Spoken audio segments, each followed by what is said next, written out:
యెషయా గ్రంథము 42వ అధ్యాయము. ఇదిగో నేను ఆదుకొను నా సేవకుడు, నేను ఏర్పరచుకొనినవాడు, నా ప్రాణమునకు ప్రియుడు, అతని యందు నా ఆత్మను ఉంచియున్నాను. అతడు అన్యజనులకు న్యాయము కనుపర్చును. అతడు కేకలు వేయడు, అరువడు, తన కంఠస్వరము వీధిలో వినబడనీయడు. నలిగిన రెల్లును అతడు వీరువడు, మకమకలాడుచున్న జనుపనార వత్తిని ఆర్పడు. అతడు సత్యముననుసరించి న్యాయము కనుపర్చును. భూలోకమున న్యాయము స్థాపించే వరకు అతడు మందగిల్లడు, నలుగుడు పడడు. ద్వీపములు అతని బోధ కొరకు కనిపెట్టును.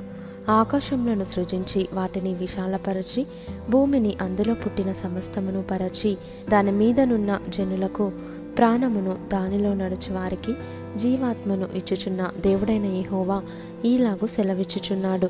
గ్రుడ్డివారి కన్నులు తెరచుటకును, బంధింపబడిన వారిని చెరసాలలో నుండి వెలుపలికి తెచ్చుటకును, చీకటిలో నివసించే వారిని బందీగృహంలో నుండి వెలుపలికి తెచ్చుటకును యెహోవానగు నేనే నీతి విషయములో నిన్ను పిలిచి నీ చేయి పట్టుకొని ఉన్నాను. నిన్ను కాపాడి ప్రజల కొరకు నిబంధనగాను, అన్యజనులకు వెలుగుగాను నిన్ను నియమించి ఉన్నాను. యెహోవాను నేనే, ఇదే నా నామము. మరి ఎవనికిని నా మహిమను నేనిచ్చువాడను కాను. నాకు రావలసిన స్తోత్రమును విగ్రహములకు చెందనీయను. మునుపటి సంగతులు సంభవించెను గదా, క్రొత్త సంగతులు తెలియజేయుచున్నాను. పుట్టక మునుపే వాటిని మీకు తెలుపుచున్నాను. సముద్ర ప్రయాణము చేయువారలారా, సముద్రములోని సమస్తమా, ద్వీపములారా, ద్వీప నివాసులారా, యెహోవాకు క్రొత్త గీతము పాడుడి. భూదిగంతముల నుండి ఆయనను స్తుతించుడి.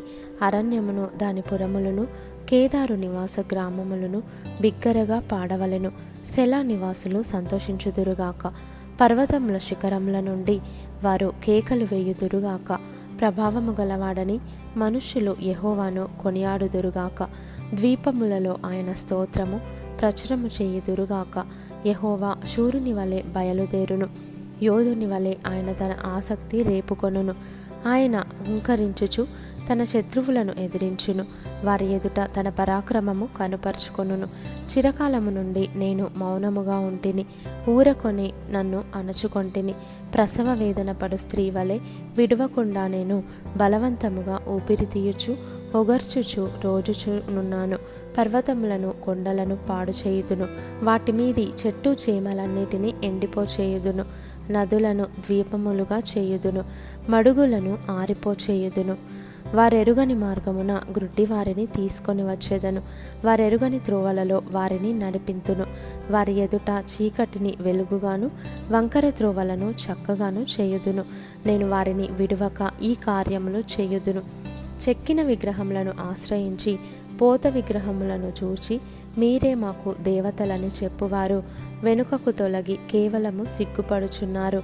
చెవిటివారలారా వినుడి, గ్రుడ్డివారలారా మీరు గ్రహించున్నట్లు ఆలోచించుడి. నా సేవకుడు తప్ప మరి ఎవడు గ్రుడ్డివాడు? నేను పంపు నా దూత తప్ప మరి ఎవడు చెవిటివాడు? నా భక్తుడు తప్ప మరి ఎవడు గ్రుడ్డివాడు? యెహోవా సేవకుడు తప్ప మరి ఎవడు గ్రుడ్డివాడు? నీవు అనేక సంగతులను చూచుచున్నావు గాని గ్రహింపకున్నావు. వారు చెవియొగ్గిరి గాని వినకున్నారు.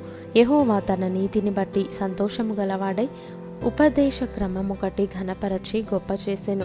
అయినను ఈ జనము అపహరింపబడి దోపుడు సొమ్మాయెను. ఎవరునూ తప్పించుకొనకుండా వారందరూ గుహలలో చిక్కుపడి ఉన్నారు. వారు బందీగృహములలో దాచబడి ఉన్నారు. దోపుడు పాలైరి విడిపించువాడెవడునూ లేడు.